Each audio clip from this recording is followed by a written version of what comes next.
Sea Underground, and today we are adding our first additions to our new display tank for the purposes of YouTube. So this is a brief little sneak peek at some of the things that we will be adding to our tank in the realm of invertebrates. So we've got quite a few invertebrates that we will be adding, and we were really pretty sure that we needed to get some in there once we started to see all of this algae. And like I said in our previous video where we were testing the water parameters of the tank, we were able to cheat a little bit with this tank and use already cycled water from one of the other systems that we have here at the store. You also get a nice little view of all of the rock work that we have in this tank. So these are going to be our new additions to our tank. We've got one emerald crab, we have various types of hermits, we've got some empty shells in case the hermits want to switch their shells, we have a peppermint shrimp. In this next clip, we're going to be adding some empty shells into the tank. And we do this for the hermit crabs that we're going to be adding to the tank here in a little bit. And we're adding 10 empty shells into the tank, and we're hoping that this will give the hermit crabs several options for the types of shells that they might want to get for their new homes if they were to want to switch shells. Throughout the process of molting, aging, the hermit crabs will increase in size, and that's why it's important to have spare shells for your hermit crabs. And you want to have shells of various sizes, from slightly larger than the shell that they're already in to some even bigger ones as well, and this will help to streamline the process of the hermit crab finding a new shell to live in. So now we're going to be adding our hermit crabs. So the first ones that we're adding are the Scarlet Reef Hermits.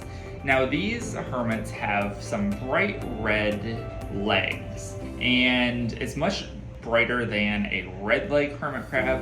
And you might notice we're using tongs to place these into the tank. So the reason behind this is we want to make sure not to just drop them in the tank because they could land on their back. Usually hermits are pretty good about being able to flip over, but sometimes it can be a little bit difficult. So we want to make sure that we do the best for the hermit crabs and make sure that they are nice and on the sides so they don't have to worry about doing any kind of flipping. Then we're going to be adding a couple onto this rock surface, and I believe the one that we just added was our Starry Hermit. So we only had one Starry Hermit in our tank, and we ended up adding 3 Scarlets, so the Starry was kind of special. And the Starry was pretty large, so that's why we added the very large hermit shell in the tank that you can see right in the middle of the tank. And spoiler alert for a new episode that will be coming out, our Starry actually moved into that shell probably a few days after we added it to the tank. So we were pretty happy about that.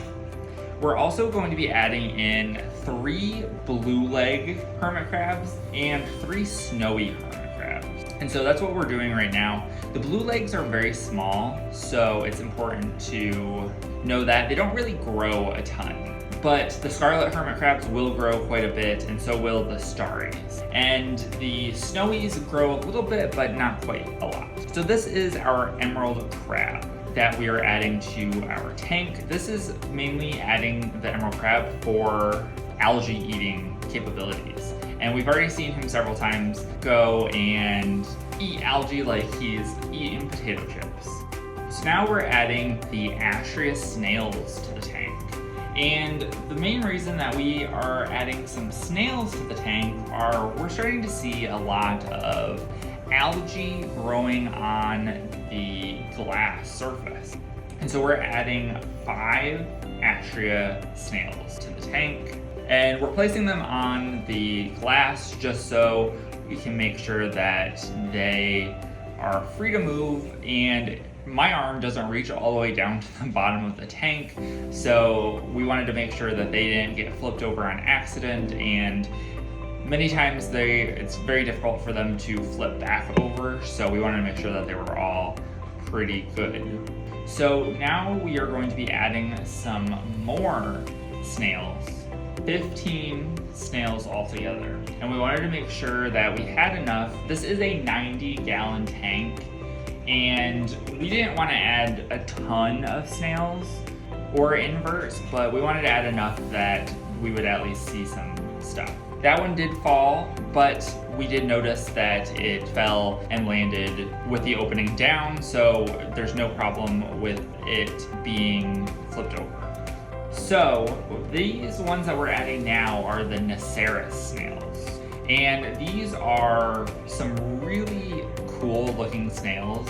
Many of the times you will only see the snail because they have a little black siphon that they bury themselves underneath the sand, and the only thing that you can see is that little black siphon sticking out from the sand. They can zip around the tank like it's nothing. And we added 5 of these, so we thought that they would be a good addition so that they can help aerate the sand and our substrate in this tank. Now we're going to be adding some of the zebra turbos. And these are some pretty large snails that also are quite fast. And we wanted to make sure that we had these because we also needed some extra help in getting the sides of the tank clean from algae growth. And the one that I just placed, that one is a pretty large one.